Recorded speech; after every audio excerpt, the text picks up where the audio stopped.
Welcome everybody to World of Tanks replays. My name is Maxwell and today's first replay is from the always entertaining MPH, that is MPH, and he's driving the T-62A on a standard battle on Moravanka. T-62A been a tier 10 medium tank for the Russians. I've got a couple of T-62A replays for you today, both of them from the same tank. Now you do know that I do like to pair up replays because of certain criteria. Just replays that I think would work very well together normally get paired up together. Unfortunately this time, after watching this replay, I thought to myself, oh, I've got a very good Object 263 replay that this one would go brilliantly with. The two of them would make a good pairing of replays. So I just quickly went back to rewatch the Object 263 replay to make sure that it would work well together, and it turned out that replay was also from MPH. So I don't really want to show two replays from the same player in the same video. So this one's getting paired up with another awesome T-62A replay later on, well, straight after this one.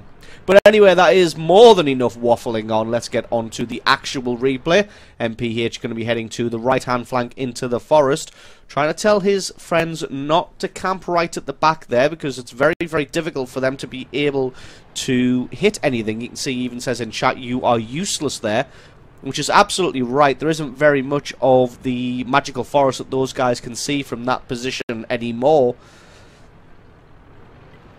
Really what those tank destroyers there are doing is counting on your allies to fail and then the tanks to come through, and then you be able to get hits on them. That Lorraine 40-ton was going a little bit ham there to the left-hand side, driving directly into 2 or 3 enemy tanks. MPH going to be a little smarter and just flanking around the right-hand side here. That Lorraine still going full ham, but he has survived and done a little bit of damage. MPH gets a lovely hit through the side of the turret of the AMX 5100, and he's not going to be able to get away. He gets taken out now for kill number 1. There was a Waffenträger E100 in the background there, so he's got to be careful.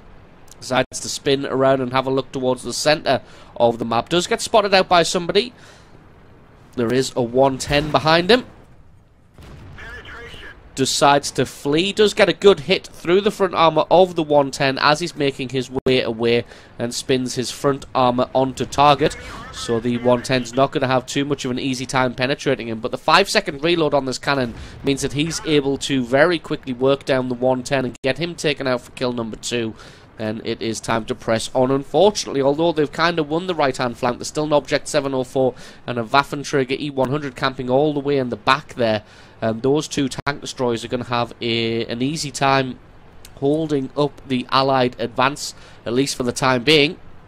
MPH spots an AMX 1375, making a break for the rear line.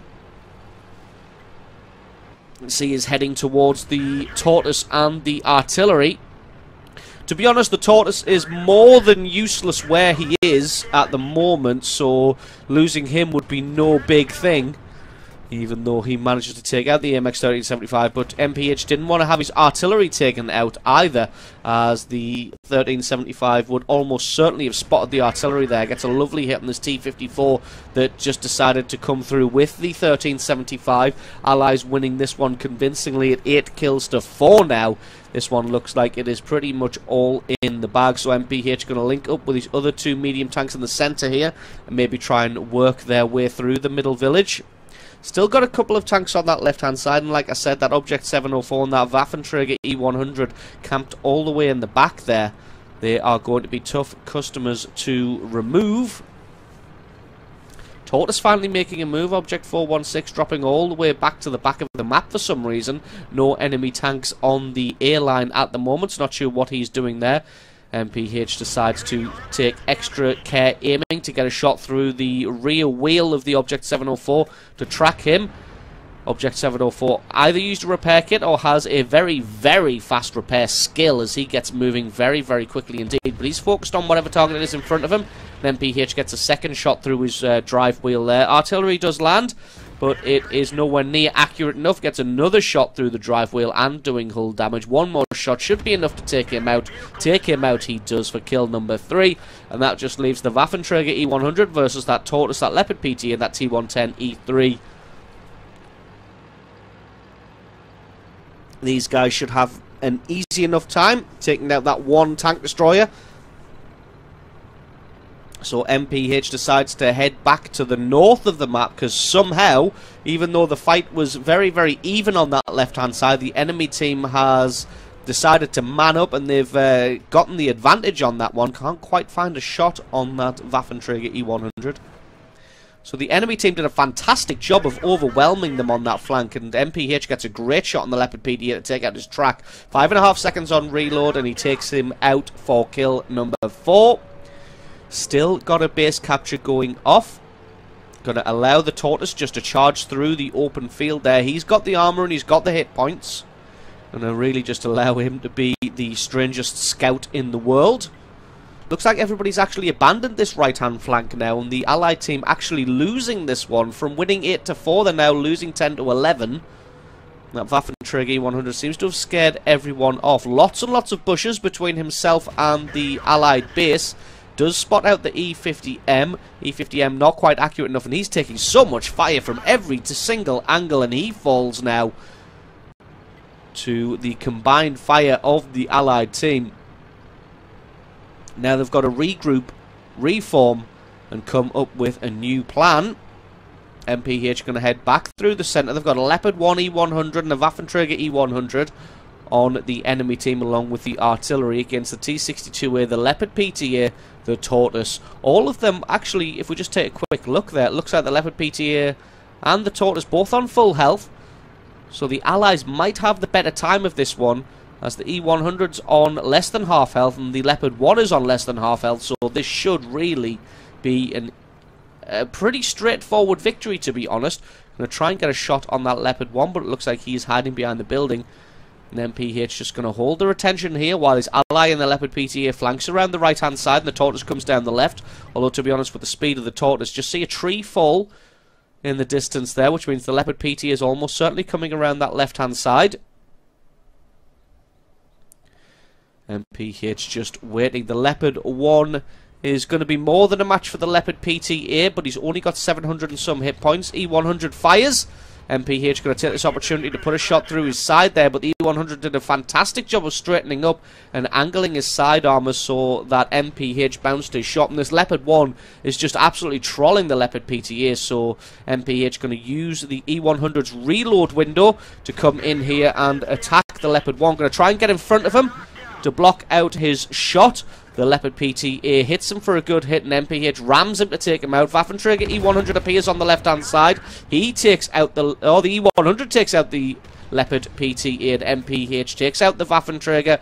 Now he tries to dodge the ram from the E100, has a shot, but that one just goes into one of the corpses here, trying to use the corpse of this fallen 110, I believe it is, from earlier, to try and keep himself safe from this E100. Going to wait for his artillery to come in. The Tortoise has still been more than useless, still hasn't even arrived in the fight yet. MPH just trying to pick out the weak spots of this E100. He does put one shell through the flat front plate. He does get his track taken out, uses repair kit to fix that one up. He's got more than enough reload now just to be able to sit in front of this E100 and take him out. Tortoise comes in from the right-hand side. MPH gets a great shot on the E100. Tortoise finishes him off. And MPH is still on 7 kills, and there's still this Lorraine 155-51.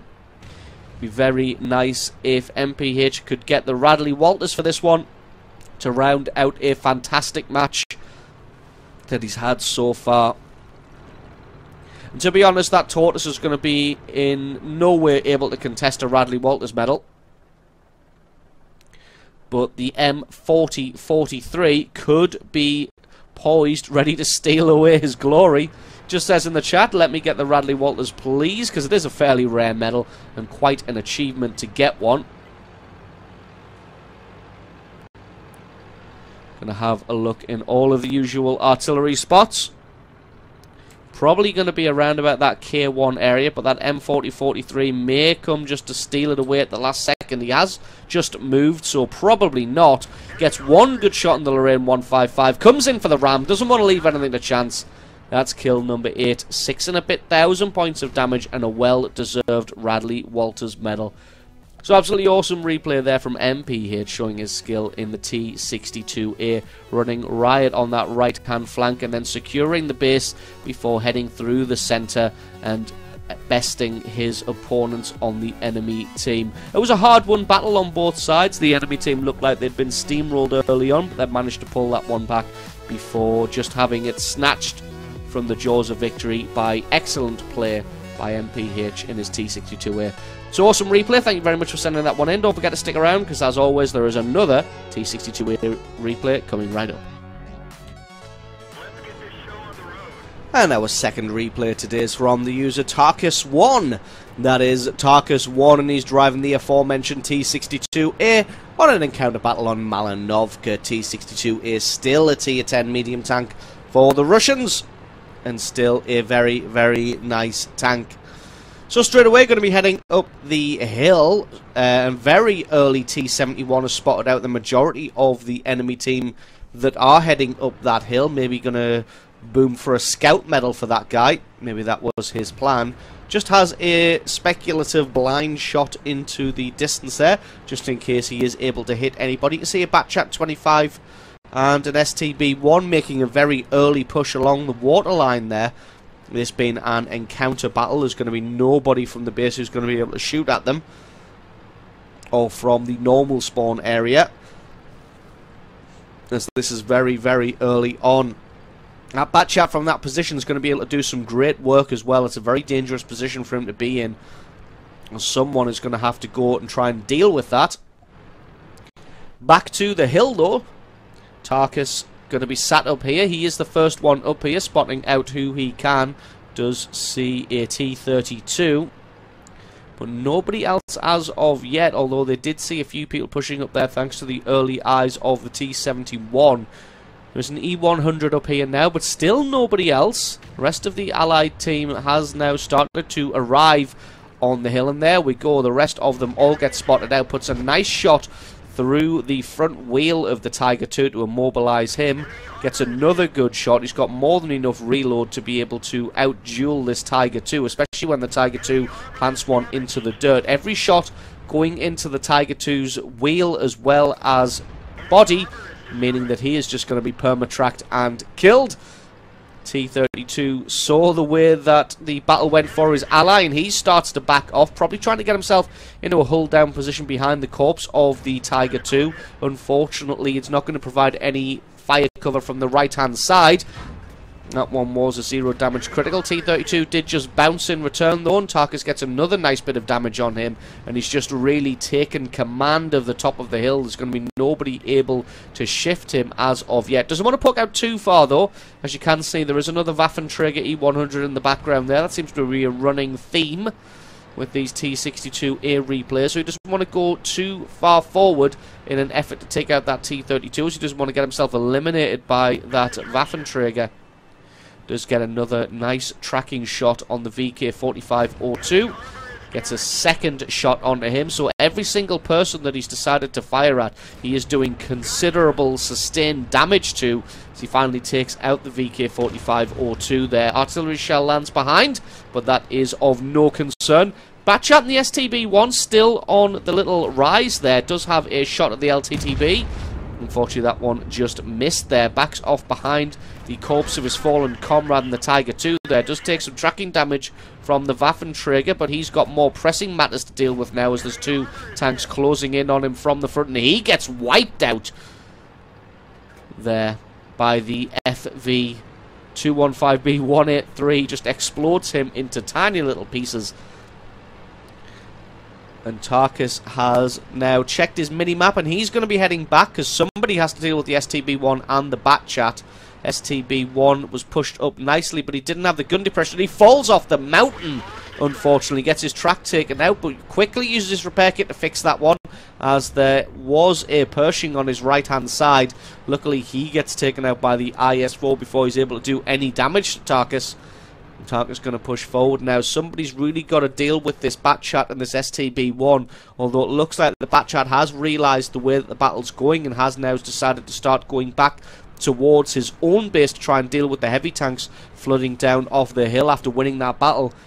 Tarkus decides to abandon the STB-1 and follow the higher threat target in the Batchat 25, and he's going to lie in wait for him to pop his head over the hill, and then he's going to put a shot straight through him there for a fantastic shot. I think that tracked him as well, and going to try and get another shot on him. Batchat returns fire but just bounces that one. And IS-4 has also turned up. He's giving no cares whatsoever. He's just flying straight in. Gets a considerable amount of damage with the ram there as well. And Tarkus comes to offer him some support.